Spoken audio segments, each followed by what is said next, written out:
श्री गणेशाय नमः। श्री सरस्वत्यै नमः। श्रीमद्गुरुचरणकमलेभ्यो नमः।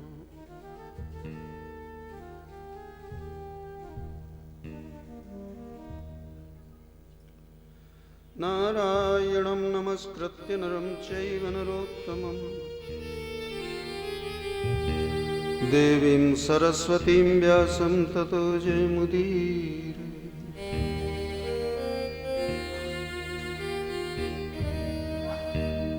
यं प्रव्रजन्तमनुपैतमपैतकृतं द्वैपायनो विरहकातरया जुहाव पुत्रेति तन्मस्तया यतर्वो विनेदोस्तं सर्वभूतहृदयं मुनिमानतोऽस्मि।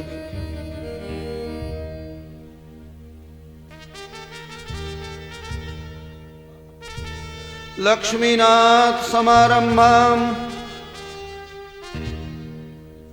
नाथया मुनिमध्यमाम्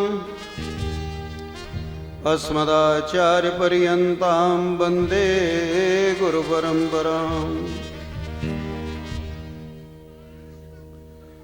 यो नित्यमच्युतपदाम्बुजयुग्मरुक्मव्यामोहतस्तदितराणस्तृणाय मेने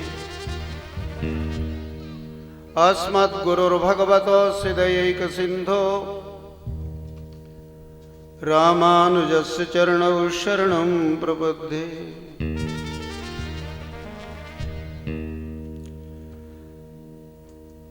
बाधूलाब्ध सरोज सौम्य विकसित श्रीरंगार्य दोहतृकम् श्रीमद कोविद श्रीनिवास तनयं सौशील्यभूषान्वितम् श्रीमद वेंकटयोगिराज चरणे न्यान्यस्तभावं मुदा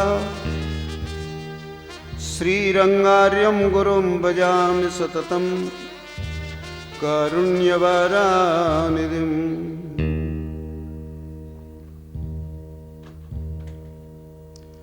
अंजनानंदनं वीरं जानकी शोकनाशनं कपीशमक्षवहन्तारं वन्दे लंकाभयंकरम्। बर्हापीडौ नटवरवपुः कर्णिकारौ बिभ्रदवासकनककपिशं वैजयन्तीं च मालाम् रन्ध्रानवेणोरदरसुदया पूरयन् गोपवृन्दैः वृन्दारण्यं स्वपदरमणं प्राविशद गीत कीर्ति।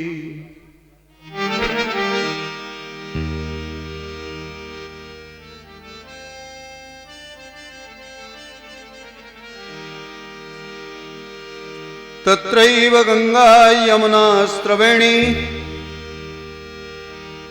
गोदावरी सिंधु सरस्वती च सर्वाणि तीर्थानि वसन्ति यत्र तत्राश्यतोदार कथा प्रसंगः। बोलिए गोपाल कृष्ण भगवान की जय।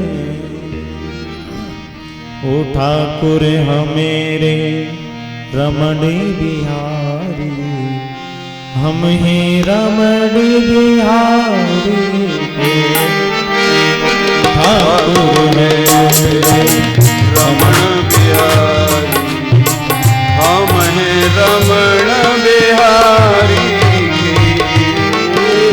ओ ठाकुर हमेरे रमण बिहारी, ठाकुर हमेरे रमण बिहारी, हम ही रमण बिहारी के ठाकुर हमेरे रमण बिहारी, हम ही रमण बिहारी।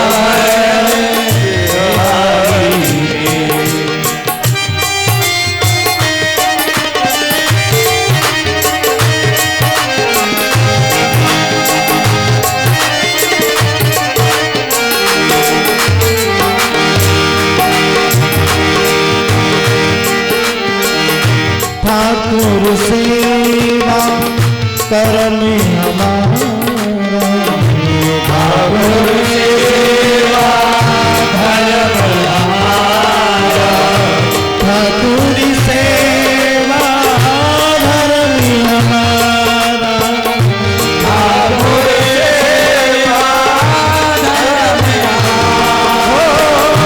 कामी न दुनिया दानी से, कामी न दुनिया दानी से, ठाकुर हमें रमण बिहारी, हमें रमण बिहारी,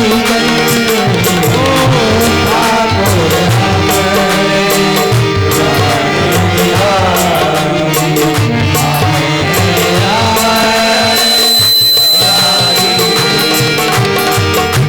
संतन सेवा करम हमारा, संतन सेवा करम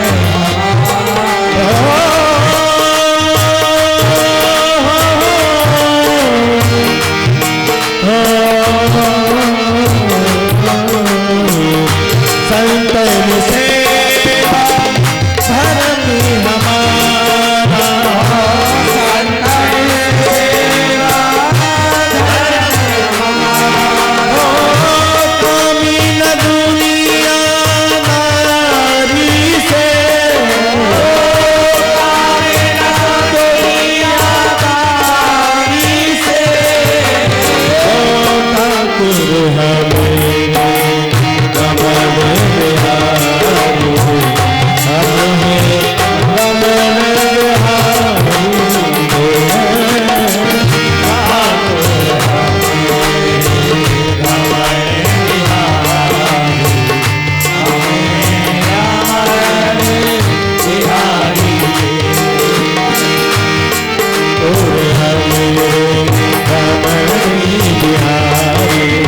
हमें रमण बिहारी, रमण बिहारी के ठाकुर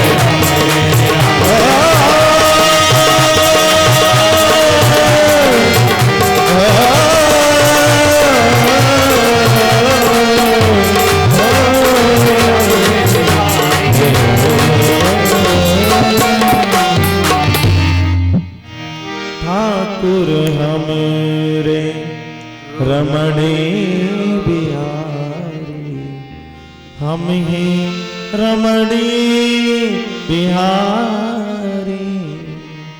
बोलो वृंदावन बिहारी लाल की, बोलो स्वामी जी महाराज की जय। जय श्री राम।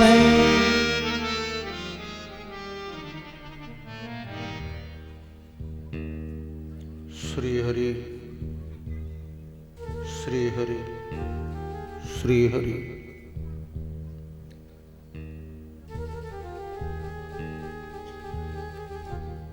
समस्त भगवत भागवत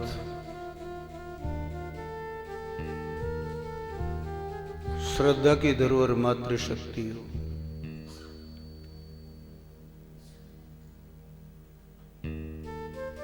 श्री एम.एल. शर्मा द्वारा आयोजित श्रीमद् भागवत ज्ञान सत्र का ये प्रथम दिवस जो हम आरंभ कर रहे हैं, मंचस्थ होकर मैं इनके समस्त पितृश्वरों को प्रथम दिवस के कथा प्रसंगों के लिए उन्हें आवाहित कर रहा हूं।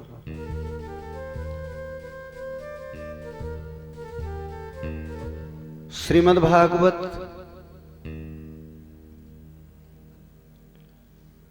जनमानस की मुक्ति का सबसे बड़ा सुंदर साधन है।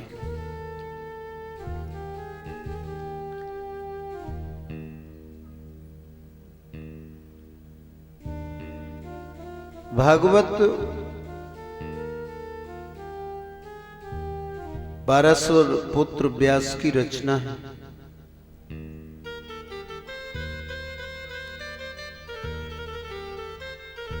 ये समस्त पुराणों में सबसे ज्यादा अधिक महत्व रखता है, इसलिए ये श्रीमद् भागवत पुराण नहीं है, ये श्रीमद् भागवत महापुराण है।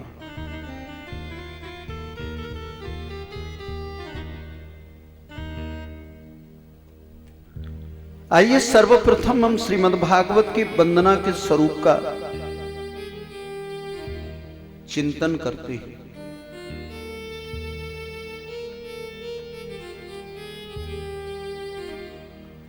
ओम नमो परमात्मने नमः।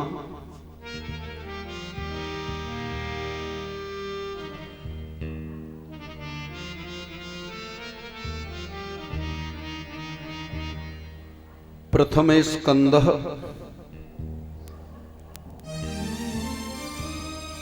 श्रीमद् भागवत का मंगलाचरण जो व्यास जी ने अपने शब्दों में लिखा है।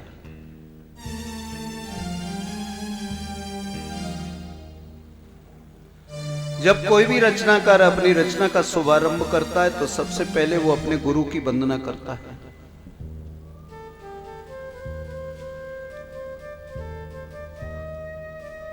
यहां भी व्यास जी ने परमात्मा की वंदना की है, और किस परमात्मा की वंदना की है? वो है सत्य स्वरूप परमात्मा, सत्य की वंदना की।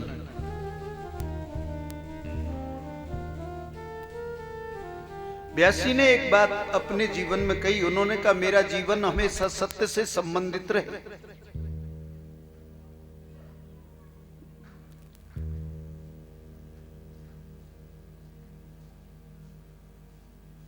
भागवतकार कहते हैं कि जो जीव सत्य से असत्य की ओर जाता है, सत्य को छोड़कर,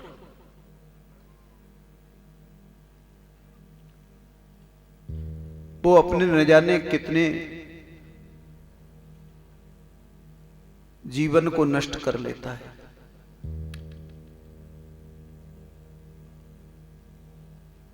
सत्य के पथ पर चलते हुए मनुष्य अपने माता पिता की सेवा में संलग्न रहे।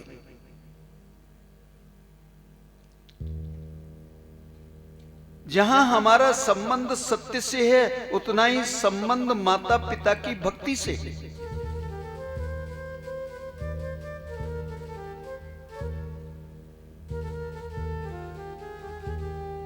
भाई जहां सत्य से संबंध होगा, उसका संबंध माता पिता से भी होगा।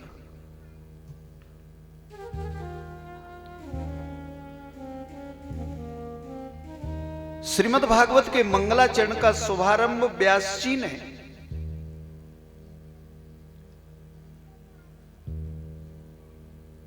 अपनी रचना ब्रह्म सूत्र के दूसरे सूत्र से आरंभ की।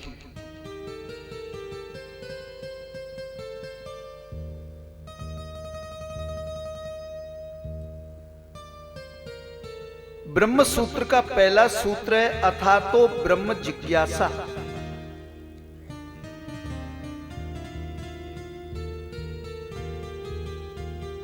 व्यास जी ब्रह्म सूत्र के पहले सूत्र में इस बात का स्पष्टीकरण करते हैं।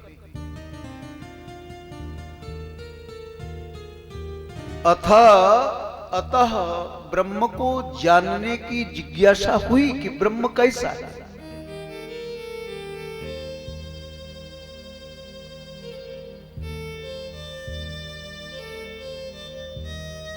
यानी व्यास जी ने एक बात को स्वीकार तो कर लिया कि ब्रह्म है, ईश्वर है, परमात्मा है।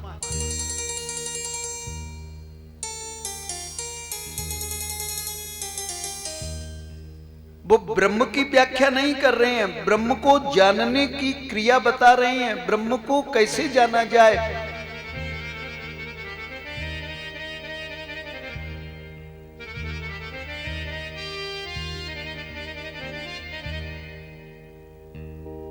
सबसे बड़ा प्रश्न तो हमारे सामने ये भी तो है कि भाई ईश्वर है कि नहीं है, कि जगत ईश्वर कोई कुछ नहीं है, ईश्वर कहीं कुछ नहीं है, ईश्वर होता ही नहीं है। लेकिन जिन्हें अपने जीवन में ईश्वर का अनुभव हुआ,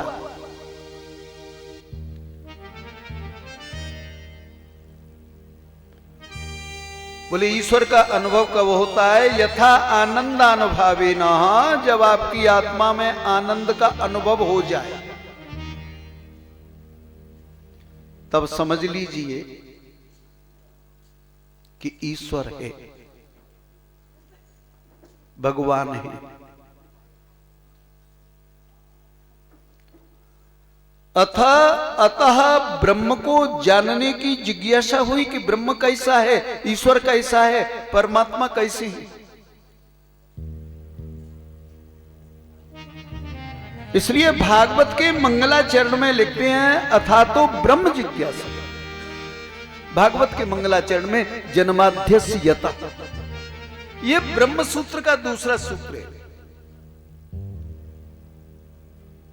पहला सूत्र है अथा तो ब्रह्म जिज्ञासा, तो दूसरा है मैरिज जन्माध्यस्य यतः। उन्हें कोई जन्म नहीं देता, उनको किसने पैदा किया ये कोई नहीं जानता, उनका पालन किसने किया है ये भी कोई नहीं जानता, और उनकी अंत स्थिति क्या होती है इसे भी कोई नहीं जानता। लेकिन वो जन्म देने वाले हैं, वो पालन करने वाले हैं, वो संहार करने वाले हैं, इसलिए दूसरा सूत्र है जन्माध्यस्य यतः।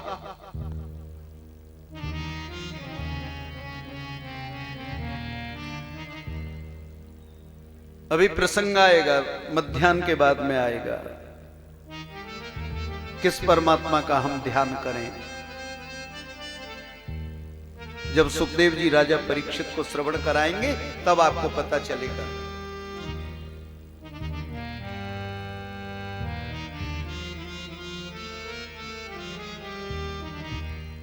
जन्माद्यस्य यतोऽन्वयादितरितश्चार्थे सुविज्ञस्वराट् तेने ब्रह्म हृदय आदि कवये मुह्यन्त यत सूरयो तेजो वारिमृदां यथा विनिमयो यत्र सर्गो मृषा धाम्ना स्वेन सदा निरस्तकुहकम् सत्यम परम धीमहि। वह परमतंत्र स्वतंत्र परमात्मा स्वराट, स्वराट माने परमतंत्र स्वतंत्र।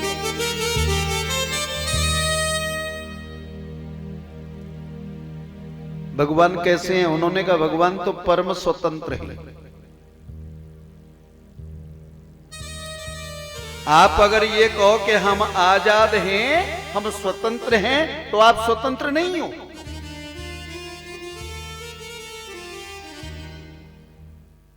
बोले नहीं जी हम तो स्वतंत्र हैं, हम अपनी मर्जी से कुछ भी कर सकते हैं। बोले बिल्कुल नहीं कर सकते, आप अपने बंधन में बंधे हुए हो। बोले किसके बंधन में? बोले परिवार के बंधन में। बोले कहा हमें परिवार की कोई परवाह नहीं है। अरे भाई परिवार की परवाह नहीं है तो तुम एक सबसे बड़े बंधन में बंधे हुए हो जो अपनी मर्जी से कुछ नहीं कर सकते। बोले क्यों नहीं कर सकते? बोले आप अपनी गाड़ी चढ़ा करके ले जाओ और जहां पर लाल बत्ती लगी हो वहां आपको रुकना पड़ेगा। बोले नहीं हम नहीं रुक सकते। बोले अगर नहीं रुकोगे तो सीधे सीधे अंदर भी चले जाओगे, क्योंकि तुम स्वतंत्र नहीं हो, तुम कानून के बंधन में हो, नियम के बंधन में हो। परमात्मा स्वतंत्र है।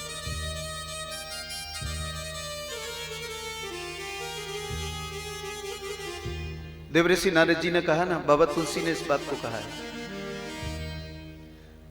परम स्वतंत्र न सिर पर कोई, करियाहु सो मन भावनि जोई। श्री राम जय राम जय जय राम, श्री राम जय राम जय जय राम।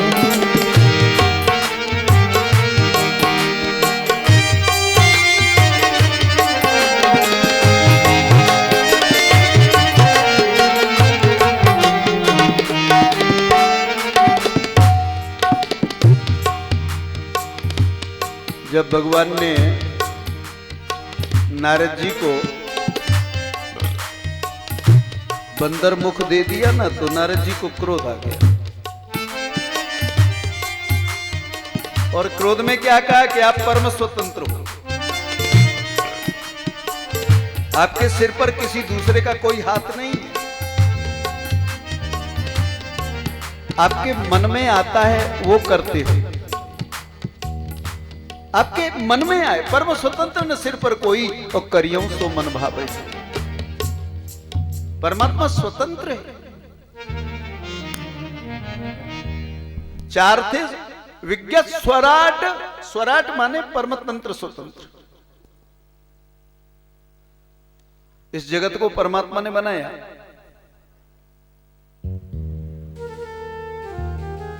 और जगत में परमात्मा ने क्या बनाए? 5 तत्व।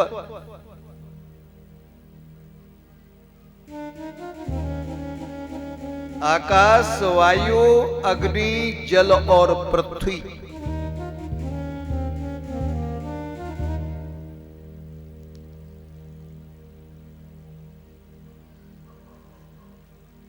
एक कुम्हार एक घट का निर्माण करता है,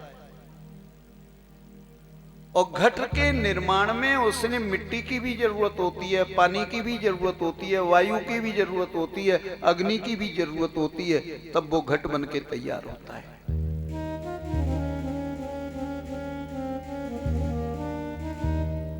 कुम्हार ने घट बना दिया, लेकिन घट का कोई भरोसा मत करो, क्योंकि वो तो कभी भी टूट सकता है। किस लिए टूट सकता है? क्या मिट्टी का?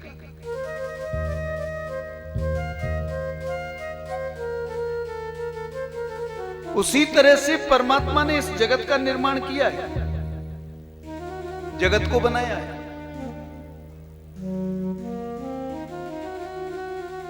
जब घट रहता है तब तक उसमें सब तत्व हैं, जब घट फूट जाता है तो सब तत्व अपनी अपनी जगह चले जाते हैं। मिट्टी मिट्टी में मिल जाती है, वायु वायु में समा जाती है, अग्नि अग्नि में समा जाती है, जल जल में समा जाता है।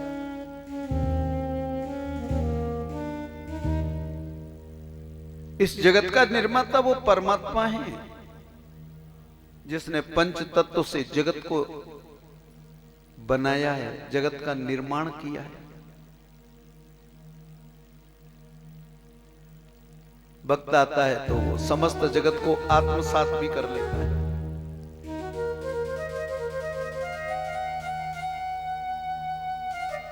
घट दिखता है तब तक सत्य है, और घड़ा फूट जाए तो फिर असत है।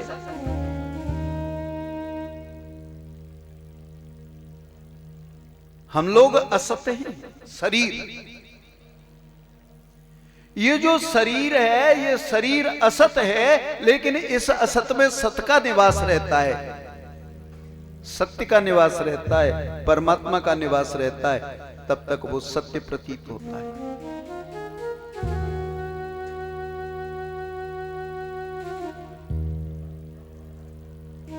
शरीर असत है, आत्मा सत्य है।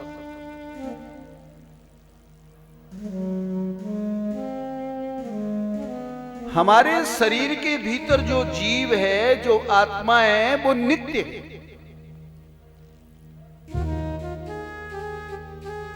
नित्य का अर्थ क्या है? जब तक ये दुनिया रहेगी तब तक वो रहेगा, इसलिए वो नित्य है। आत्मा नित्य है, लेकिन आत्मा जिस घट में प्रवेश कर गई है, जिस शरीर में प्रवेश कर गई है, वो अनित्य है। परमात्मा नित्य है, लेकिन ये जो संसार है, ये दुनिया है ना, ये अनित्य है। ये हमेशा तक रहने वाली नहीं है दुनिया।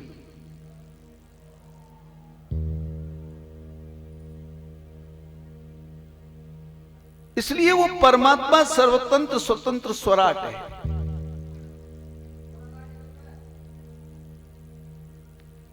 तीनों को इकट्ठा कर दिया, जल पानी और अग्नि को घट बनाकर तैयार कर दिया, तो वो सत्य लगता है क्योंकि उसमें जल भर रहे हैं, उसका उपयोग कर रहे हैं, तब तक वो सत्य भाषित होता है। लेकिन वो सत्य नहीं है। बोले क्यों सत्य नहीं है? क्योंकि घट तो असत है, कभी भी फूट सकता है। उसी तरह से ये शरीर भी असत है और शरीर के भीतर निकल रहने वाली आत्मा सत्य है। इसलिए भगवत गीता में भगवान श्री कृष्ण ने कहा ना,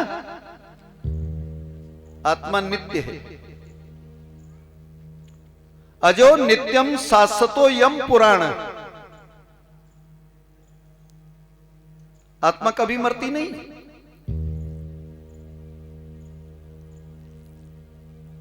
आत्मा को किसी हथियार से काटोगे तो नहीं कटेगी। नैनम छिन्नन्त शस्त्राणि नैनम दह्यते पावक। आत्मा को, शरीर को, आत्मा को जला नहीं सकते, आप शरीर को जला सकते हो।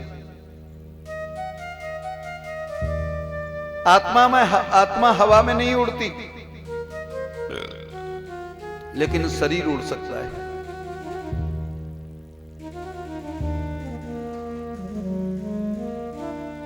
इसलिए व्यास जी किसी की वंदना करते हैं तो किसकी वंदना कर रहे हैं? बोले वो परमात्मा की। बोले वो परमात्मा कौन है? बोले का सत्य ही ईश्वर है, सत्य ही धर्म है। बाबा तुलसी ने अपने शब्दों में ना कहा ना, कह दिया ना, धर्म न दूसर सत्य समान।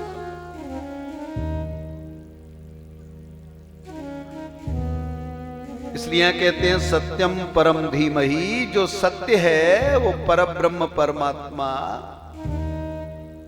नित्यशः हमारी बुद्धि में प्रवेश करी और प्रवेश करके हमारे बुद्धि को सत्य की ओर ले जाने का की प्रेरणा करे या प्रयत्न करे, उस सत्य की वंदना की है। व्यास जी से पूछा गया, महाराज आपने राम की वंदना क्यों नहीं की, कृष्ण की वंदना क्यों नहीं की, शंकर की वंदना क्यों नहीं की? व्यास जी ने कहा अगर मैं यहां लिखता कि रामम परम धीमहि तो कृष्ण को मानने वाले कहते नहीं जी ये तो राम के मानने वाले, कृष्ण के मानने वाला, राम के मानने वालों का ग्रंथ है, हम इसका अध्ययन नहीं करेंगे। और जो राम को मानते थे वो कहेंगे ये कृष्ण को मानने वाला ग्रंथ है, हम इसको नहीं पढ़ेंगे। और कोई और होता तो वो कहेगा नहीं जी हम ये शंकर को मानने वाला ग्रंथ है, हम इसको नहीं सुनेंगे, इसको नहीं पढ़ेंगे। अगर वो रामम परम धीमहि लिखते, कृष्णम परम धीमहि लिखते या शिवम परम धीमहि लिखते तो समझ लीजिए इसे जानने का कोई प्रयत्न नहीं करता। सभी लोग नहीं सुनते, सभी लोग नहीं पढ़ते।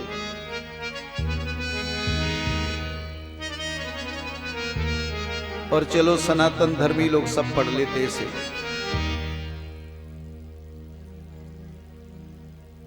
तो सत्य एक ऐसा धर्म है, सत्य एक ऐसा शब्द है कि दुनिया का कोई भी धर्म हो, दुनिया का हर धर्म सत्य की शिक्षा देगा।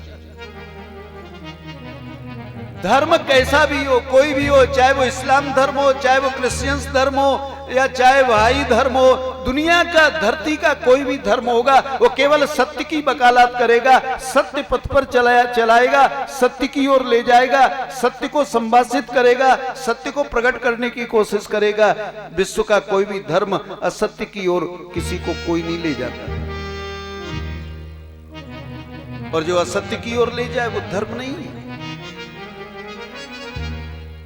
उन्होंने कहा अगर मैं जो है सत्यम परम धीमहि न लिख करके इन देवताओं के नाम को लिखता है तो दूसरे धर्म वाले कहते हम भागवत को नहीं मानेंगे। बोले क्यों नहीं मानेंगे? बोले कहा वो तो सनातन धर्मियों का ग्रंथ है।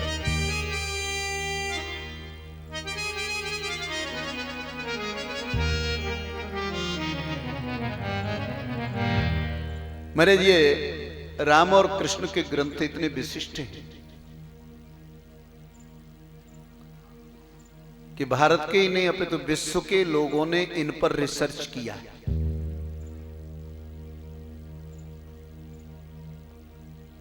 रामचरितमानस पर तो विदेशी विद्वान फादर कामिल बुल्की ने बहुत बड़ी अच्छी व्याख्या की है।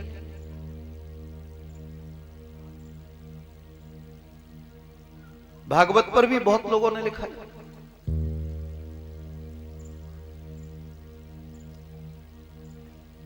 बोले भागवत क्या है?